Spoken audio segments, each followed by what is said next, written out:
Hey, what's going on, guys? Milani Fitness here today, and today we're going to be running over kind of how I think about punching and how punching works and how you can kind of have a baseline of kind of a mathematical, scientific understanding of how punching works, and then once you practice that enough, then you can start to create your own flow. So basically, the way I teach it, you have the straight plane, which kind of comes straight out of your body like this, and it operates straight and back from your body, and that only, so that's the only direction we're talking about, straight out and in. And then you have the horizontal plane, which kind of operates obviously to the horizon of your body, horizontal. It cuts across your body like that.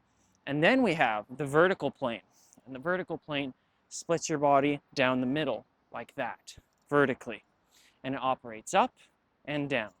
So we have straight and back, then we have horizontal cut, and then we have a vertical cut. This isn't going to really be a tutorial for punching itself. I'm going to go over some brief things about it, but it's more going to be about how these planes interact with each other and how you can use them to create your own style. When we're talking about the straight plane, or the plane that comes straight out of you and back, we're talking mostly about straight punches, right?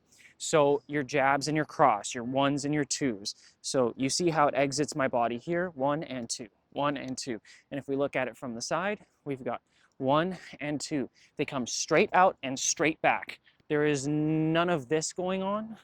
There is no hookiness of the punches going on. And of course, with this straight plane, you can do lots of things. You can go high, like that. You can go straight ahead, or you can go low, right? But the point is that this straight plane never changes, right? I can go high, I can go low, I can go low, I can go high, but the plane never changes. So our second plane would be our horizontal plane. This includes your hook punches and your horizontal elbows, okay? So that would be, right, hook, left hook, right hook. Now look at me on your screen. You see how it's following that perfect horizontal line, right? A messy hook, which I'm sure you've seen people perform, is more of like they just throw it, right? Just throw it across like that. It's really goofy and it's not efficient. So from the side, right, this horizontal plane I'm talking about, right, straight across, only on the horizontal plane. And you do your best. And the way that you make sure of this is when you're throwing your hooks, you make sure your elbow is up. Your elbow is up and it's on that horizontal plane.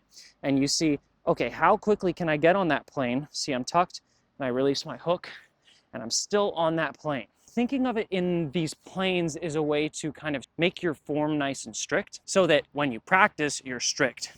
But then when you go and apply it to a sparring session or something like that, you loosen up a bit. But since you've practiced the strictness, your body doesn't go too off the wire into caveman territory, haymaker territory. Another thing that is on the horizontal plane, which is cool, is your elbows, right? So, I mean, if you have like kind of a form elbow that a karate practitioner would do in their form, it would be like this, right? Right? It would be very much on that plane. Or if we're speaking in terms of Muay Thai and we're looking forward, we're still on that horizontal plane. That elbow follows it. That elbow follows it, right? Elbow follows, elbow follows. And even if we do a spinning one, your elbow should still follow that plane. Oh, and another punch that would operate on the horizontal plane would be your back fist, right? Like that.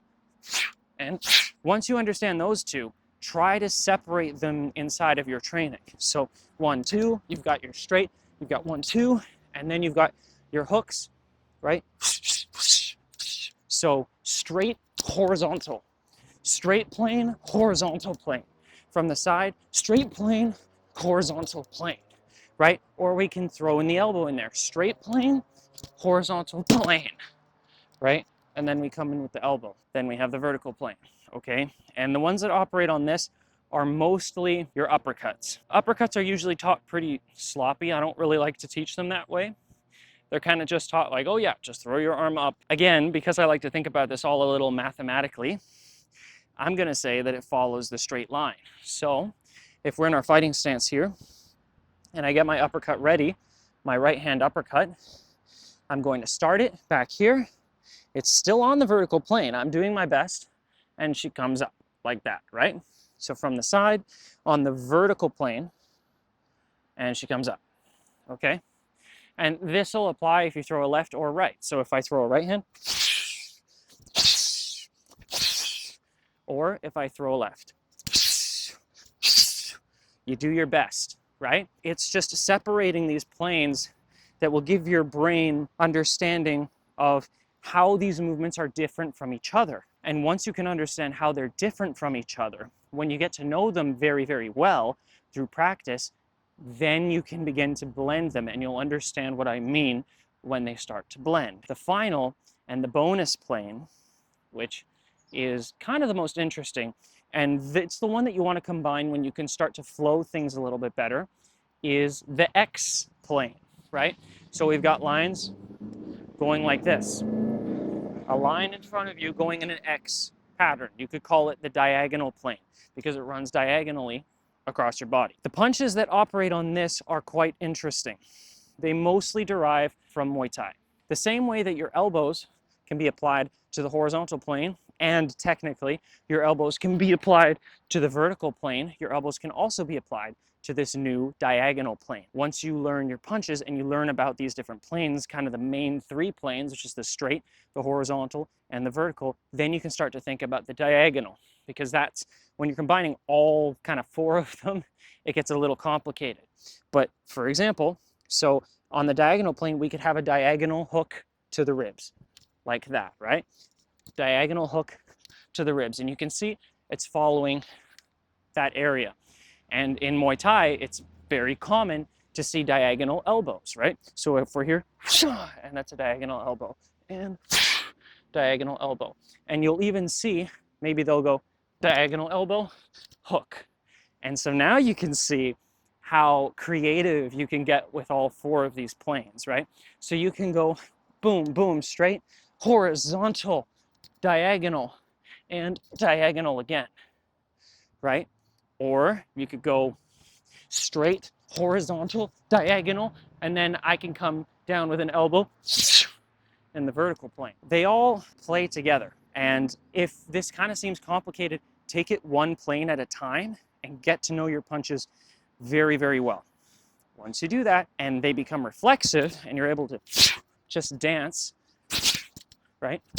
Then you'll see the flow start to happen and your sparring will get better and your understanding of your body will get better. This was not a punch tutorial. This is kind of an understanding of how punch combinations come together. That's kind of how I choose to look at punch combinations and positioning of different punches, because they all come out of the body differently.